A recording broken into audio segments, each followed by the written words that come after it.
Kamakailan lang ay nagsama sina Catherine Bernardo at Alden Richards sa isang masayang challenge kung saan nila sinubukan ang Who is Most Likely Challenge. Sa nasabing aktibidad, ibinahagi nila ang kanilang mga opinyon at sagot sa mga tanong tungkol sa kanilang mga personal na buhay at mga hinaharap na plano. Isa sa mga katanungan kanilang sinagot ay tungkol sa kung sino sa kanilang dalawa ang malamang unang mag-aasawa. Sa unang sagot, parehong tinukoy ni Catherine at Alden ang isa't isa bilang malamang unang pagpakasal. Ngunit matapos ang ilang saglit, nagbigay ng pahayag si Catherine na nagpapakita ng kanyang mga personal na pananaw. Ayon kay Catherine, malaki ang posibilidad na si Alden ang unang mag-aasawa dahil sa edad nito at dahil gusto rin nitong magkaroon ng anak.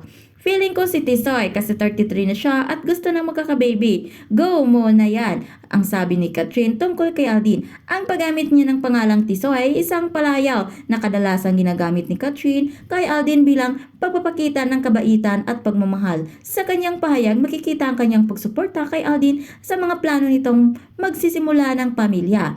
Bilang tugon, hindi naman diretsahang sinabi ni Alden kung kailan kaya plano talagang magpakasal. Ngunit ang pahayag ni Catherine ay magbigay ng pananaw na may mga personal na aspeto ng buhay ni Alden na siyang humihikayat sa kanya na magpatuloy ng pagbuo ng pamilya. Ang pagtukoy ni Catherine ay pagiging handa ni Alden na magkaroon ng anak at nagpapakita isa nito ang aspeto ng kanilang relasyon at ang kanilang mga hinaharap na pananaw. Hindi rin nakalimutan ni Catherine na linawin na hindi pa siya handang mag-asawa sa kasalukuyan. Ayaw ko pa Tisoy, ang sabi ni Catherine at tumutukoy pa sa kanya hindi ang pagiging handa sa pag-aasawa at pagsisimula ng pamilya. Sa kabila ng lahat, ipinakita ni Catherine ang kanyang pagiging open sa ideya ng pag-aasawa at pamilya, ngunit nagpapakita rin ng respeto sa kung kailan siya magiging handa sa mga ganitong seryosong hakbang sa buhay.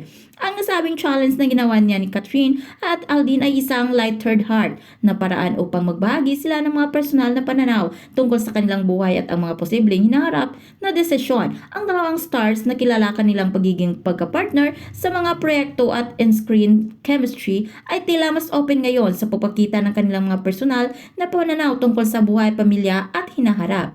Ang pagsasama ni Catherine at Alden sa Who is Most Likely Challenge ay nagbigay ng kanilang fans ng isang mas personal na view ng kanilang relasyon at kung paano nila titingnan ang mga posibleng pagbabago sa kanilang buhay, habang hindi pa tiyak kung kailan nga ba ang tamang panahon para kay Catherine at Alden na magpakasal o magsimula ng pamilya. Malinaw na pero may kani-kaniyang pananaw at plano para sa hinaharap. Sa ngayon, tila nakatutok ang dalawa sa kanilang mga karera at personal na paglago. Ngunit malalaman pa sa hinaharap kung kailan nila gagawin ang mga susunod na hakbang sa kanilang mga buhay.